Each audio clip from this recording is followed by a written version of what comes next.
پیاری بہنوں، جیسا کہ ہم نے آج کی آیات جہاد کے حوالے سے پڑھی ہیں. پہلے جو ہم نے آیات دیکھی تھی وہ رمضان روزے کے حوالے سے دیکھی تھی.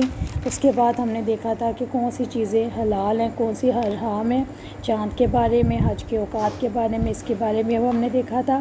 اب ہمارے پاس جو آیات آئی ہیں وہ جہاد کے حوالے سے آئی ہیں، تو اس کے لیے دیکھنا ضروری ہے کہ جہاد کن لوگوں کے ساتھ کیا جائے. نمبر 1، ان لوگوں کے ساتھ جہاد کیا جائے جو اپنے قائدانہ مقام کی وجہ سے اسلام کے خلاف اٹھنے والی تحریک کی قیادت کر رہے ہیں. یعنی جو لوگ اسلام کے خلاف ہے اور اس کے بارے میں آواز اٹھاتے ہیں، تحریک اٹھاتے ہیں، ان لوگوں کے ساتھ مل جاتے ہیں، تو پھر ضروری ہے کہ ان لوگوں کے ساتھ جنگ کی جائے اور ان کو قتل کیا جائے، کیونکہ یہ لوگ کفر کے پیشوا ہیں. نمبر 2، جو اللہ تعالیٰ اور یوم آخرت پر ایمان نہیں لاتے، اللہ تعالیٰ کے سوا کسی اور کی بندگی کرتے ہیں، ان کے ساتھ جہاد کرنا چاہیے. نمبر 3، جو اللہ تعالیٰ اور اس کے رسول صلی اللہ علیہ وسلم کے حرام کردہ کو حرام نہیں ٹھہراتے، ان کے ساتھ جنگ کرنی چاہیے.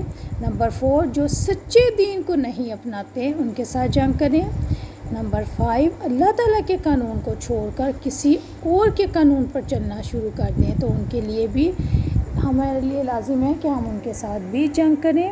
اور نمبر 6، اسلام کے سوا کسی اور کے اقتدار اعلیٰ کی اطاعت کرتے ہیں، ان کی بات مانتے ہیں، ان کی اطاعت میں ہر غلط و برا کام کرتے ہیں، ایسے لوگوں سے بھی جہاد کرنی چاہیے. اسلام نے جنگ کے لیے، جہاد کے لیے کچھ آداب بھی مقرر کیے ہیں. حضرت سلیمان بن بریدہ رضی اللہ عنہ اپنے باپ سے روایت کرتے ہیں کہ رسول اکرم صلی اللہ علیہ وسلم جب کسی آدمی کو کسی لشکر کا امیر بناتے تو وصیت فرماتے کہ اللہ تعالیٰ کا نام لے کے اس کے راستے میں جہاد کرو، جو اللہ تعالیٰ کا انکار کرے اس سے جنگ کرو، اور خیانت نہ کرو، عیش شکنی نہ کرو، مسئلہ نہ کرو، اور کسی بچے کو قتل نہ کرو. مسلم 4522. ایک مرتبہ غزوے میں ایک عورت قتل کی بھی پائی گئی تو رسول اکرم صلی اللہ علیہ وسلم نے اس کو بہت برا مانا اور عورتوں اور بچوں کے قتل کو منع فرما دیا. آج کل جو ہماری دنیا میں جنگیں لڑی جاتی ہیں ان کا بنیادی طور پہ کیا مقصد ہوتا ہے؟ ان کا مقصد صرف دنیاوی لالچ ہوتا ہے.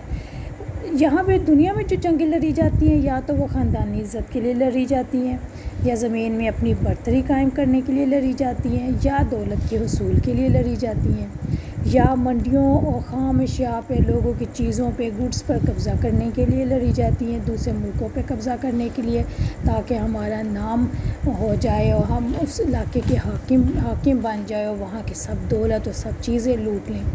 ایک طبقے پر دوسرے طبقے کی حکمرانی کے لیے اور ایک نسل پر دوسری نسل کی حکومت کے لیے. یہاں پہ اس بات کا بھی سمجھنا ضروری ہے کہ جو آپ سے جنگ کر رہے ہیں اگر ان کو کسی بھی موقع پر اپنی غلطی کا احساس ہو جائے اور وہ اپنی غلطی سے باز آ جائیں تو پھر اس صورت میں ان سے جنگ کرنا ٹھیک نہیں ہے. حضرت ابن عمر رضی اللہ عنہ سے روایت ہے کہ ان کے پاس حضرت ابن زبیر رضی اللہ عنہ کے فتنے کے زمانے میں جب ان پر حجاج بن یوسف ظالم نے حملہ کیا اور مکے کا محاصرہ کر لیا تو 2 آدمی ان کے پاس آئے اور کہنے لگے کہ لوگ آپس میں لڑ کر تباہ ہو رہے ہیں، آپ عمر رضی اللہ عنہ کے صاحبزادے ہیں اور رسول اکرم صلی اللہ علیہ وسلم کے صحابی ہیں، پھر آپ کیوں خاموش ہیں؟ اس فساد کو رفع کیوں نہیں کرتے؟ جنگ کیوں نہیں کرتے؟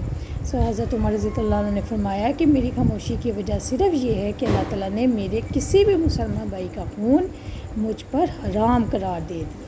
اس پر انہوں نے کہا کہ کیا اللہ تعالیٰ نے یہ ارشاد نہیں فرمایا اور ان سے لڑو یہاں تک کہ فساد باقی نہ رہے؟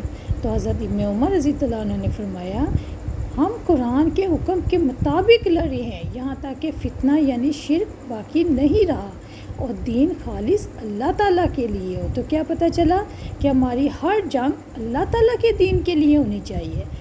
حضرت ابن عمر نے فرمایا کہ تم لوگ یہ چاہتے ہو کہ تم اس لیے لڑو کہ فتنہ اور فساد باقی پیدا ہو اور دین اسلام ضعیف ہو جائے، کمزور ہو جائے، کافر جیت جائیں اور خدا کے برخلاف دوسروں کا حکم سنا جائے. بخاری 4513. یعنی تم لوگوں کا مقصد صرف اور صرف دنیاوی دکھلاوا ہے اور اس کے علاوہ کوئی مقصد نہیں، جبکہ اللہ تعالیٰ نے اس چیز کا حکم ہرگز نہیں دیا، بلکہ اللہ تعالیٰ نے فرمایا ہے کہ جب تک وہ تم سے جنگ کریں تو تم بھی جنگ کرو، اور جب وہ باز آ جائے تو پھر زیادہ ظالموں پر ہی ظلم ہے، پھر اگر تم زیادتی کرو گے تو تم ہی ظالم ہوگے۔ اللہ تعالیٰ ہمیں دین کی صحیح سمجھ عطا فرمائے۔ السلام علیکم ورحمۃ اللہ وبرکاتہ۔ سبحانک اللہم و بحمدک، اشہد ان لا الہ الا انت، استغفرک و اتوب الیک۔